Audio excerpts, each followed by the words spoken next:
Alright guys, welcome back to another Opera Omnia video where we're going to be talking about Garnet, who shall be receiving her LD weapon with the brand new event coming to global, which is called the Intersecting Wheels. Now on JP it is called Intertwine Wheels, but for the sake of this video and probably for only this video because I prefer intertwine instead of intersecting, we're going to go ahead and stick to the Intersecting Wheels as they translated it from the last community live stream that we had. But aside from all that, Garnet will be receiving her LD weapon, and we're gonna go over exactly what it is that she brings to the party, what it is that she's gonna be bringing to team cons, and determine whether or not it is actually worth pulling for in her upcoming banner. So with all that being said, if you guys do enjoy the video, consider liking the video and subscribing for future Opera Omnia content. Let's go ahead and jump into it, guys. Let's talk about Garnet's upcoming LD weapon release.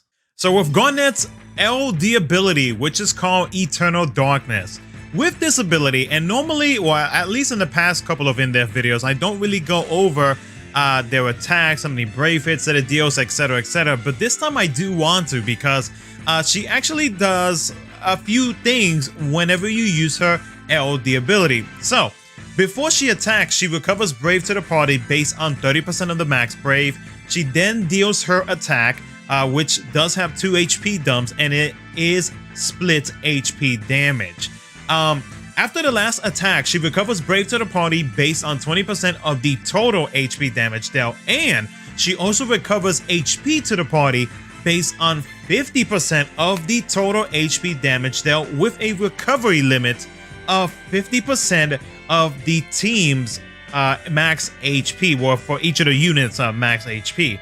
Now with this, it does grant 1 stack of a brand new overhead called the Pumice Eidolon, which lasts for 12 actions. Now this special effect does a whole lot of stuff, ladies and gentlemen. So with this, it does, let me scroll down real quick. So you are getting elemental weakness brave damage up, HP damage up, stolen and gained max brave overflow up, brave gains up. So you have another character that does provide brave gains, which is great. Party, for the party gets elemental weakness brave damage up by 20%, but that also adds on top of what Garnet is already getting. So she already starts off at 20%, she's getting an additional 20%, so now she has a total of 40% for herself. She's also providing the party with a 10% HP damage up, but to Garnet, it'll be 20. Then, with the stolen and gained max brave overflow up, she does give the party a 20% bonus, but to herself, she will be getting a 30% for each of these 2 items. And with the brave gains up that she is getting with herself, the party is also going to be getting a 10%, but for Garnet, it'll be 20%. Now, with this stackable overhead, is it's actually extremely simple to get it up to 4 stacks, because the way to increase the stacks is basically every single time that an enemy or an ally acts, it increases by 1 stack, and then once it reaches 4 stacks, it triggers the follow-up attack called Eidolon Eternal Darkness, and then it goes back to 1 stack. Now this follow-up attack, what it does is that it recovers brave to the party based on 30% of their own max brave. It follows up with a 5-hit AoE magic brave plus an AoE HP attack, and it does deal full HP damage. And it also recovers brave to the party based on 20% of the total HP damage dealt. So it's a very convenient follow-up, especially if you do set up a team comp where you have follow-ups on follow-ups on follow-ups. At least you know that on top of other follow-ups that you may have on with your team comps, you are guaranteed, as long as you have this overhead on Garnet, I don't know, that was a big pause, I know, then every 4 stacks that she has on her overhead, you are guaranteed to get that Eidolon Eternal Darkness follow-up attack to trigger on the enemy. So you know, you're dealing HP damage, and at the same time you're also battering the party every single time that goes off. So it's actually a pretty convenient ability, especially with the fact that Garnet is actually not getting a rework with the release of her LD weapon, which, you know, she will be getting one later on because she has recently gotten her crystal level 90 with the Edge Intertwined Wills event that dropped not too long ago. And like, she did get a rework with her skills, she did get a rework with her LD ability, and even the follow-up. And just best believe, like, it's if you do decide to pick it up now, like, you're not going to regret it later on. So just to let you guys know about that.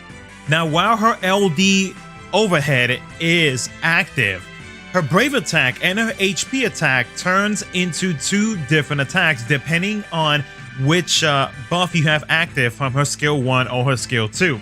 So while the Water Dragon buff is active, it turns her Brave attack into Deluge Plus, and her HP attack changes into Dragon Wave Plus.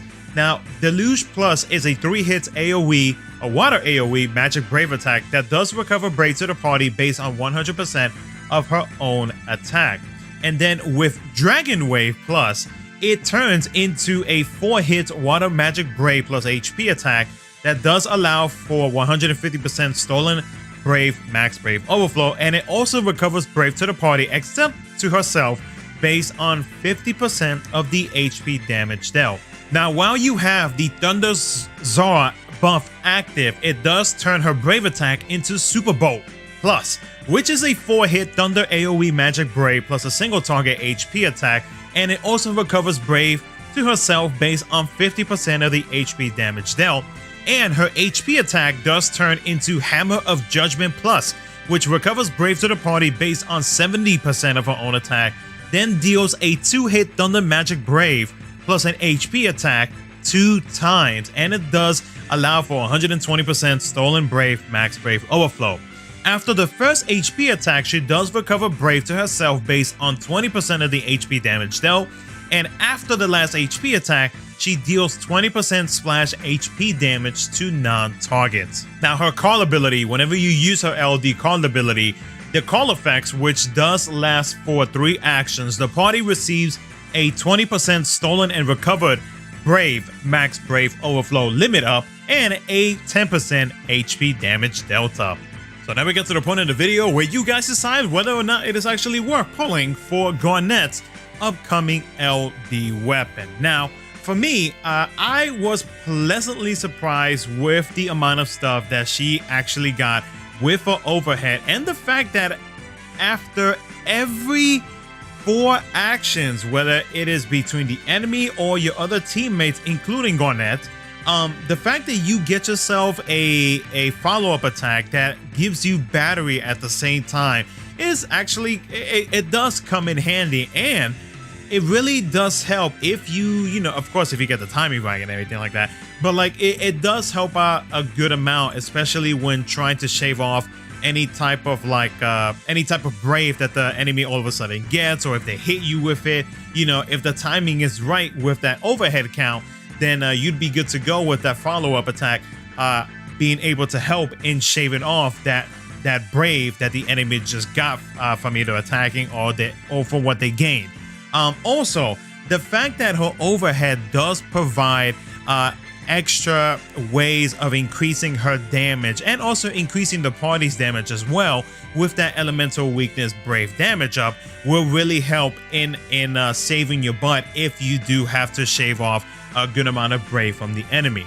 Now, aside from, you know, what Garnet already has with her kit, with the fact that she is able to enchant and impel herself with water and thunder element, will help in boosting the amount of damage that her follow-up attack is going to be doing as well, and even her LD ability. Now, for those who are wondering, you know, like, how is she going to be like in the future? I mean, she does have, and I mentioned this earlier in the video, she already has her crystal over 90, and from what we have seen so far, like the changes that she got, because she's not getting a rework in her upcoming LD release. It's just going to be the LD only, and that's it. Which we're going to start seeing that here in the next couple of few months. In the next few months, I mean. where we're going to be seeing a lot of characters who are going to be getting the LD weapon, but they will not be receiving a rework. So at least we know that in the future they will be getting a rework with the C90s and so on and so forth. But like for those who are curious on how Garnet performs now that she has a C90, her rework, like she does a splendid job, and those follow-up attacks are pretty nasty because they threw in I think another HP dump or two, and I believe they did increase the amount of brave damage that the follow-up now deals as well. So if you're worried about like, oh, how she's gonna perform in the future, there you go. Like, it's definitely worth. So I mean, is it worth pulling for her LD weapon now? In my opinion, I'd say yes, because like if you combine her with other units that do follow-up attacks, you already know that including the follow-up attacks that you have with those units, every 4 actions between the enemy and your teammates, you're gonna have that strong follow-up attack. So, and then of course with the auras that you are getting from the overhead as well, it really helps out. And if you combine those who also enchant as well, because that elemental weakness brave damage up will really help, will come in handy. That 20% or anything that's able to add on to that brave damage whenever they deal an elemental attack will help out for those other units. So and especially with call abilities will also help as well if they are able to impale the enemies. Let's say with thunder, like say Ash comes to mind. I think there's like 1 or 2 that also helps out with that as well. You could take advantage of Garnet's overhead and being able to deal that extra brave damage when going up against the enemy, because of course she'll be dealing weakness damage as well. So, and there are certain spheres that will help her out with increasing the amount of brave damage as well. Those specifically those that focus on increasing the amount of brave damage that you deal and whatnot. So but again, in my opinion, is she worth picking up now so that way you can avoid getting her LD later on? I say yes. I think she's definitely a very convenient unit to have with her overall kit. The fact that her EX ability does give her free skills, so that right there in turn is able to build up those stacks with her overhead. So there's many things that you can do with Garnet, but in my opinion, I think if you do have a good amount of tickets, throw some tickets at the banner, or if you want to wait until the Edge Intertwined Wills, which would be in like 6 months from now, then you can have another attempt to picking up her LD weapon with her Edge's LD weapon. So but other than that though, guys, that's gonna be it for the video. Let me know what you guys think in the comment section below on Garnet, and if you are gonna be pulling for her LD weapon. But with that being said though, guys, if you guys did enjoy the video, consider liking the video and subscribing for future Opera Omnia content. Thank you so much for watching, and I will catch you guys in my next video.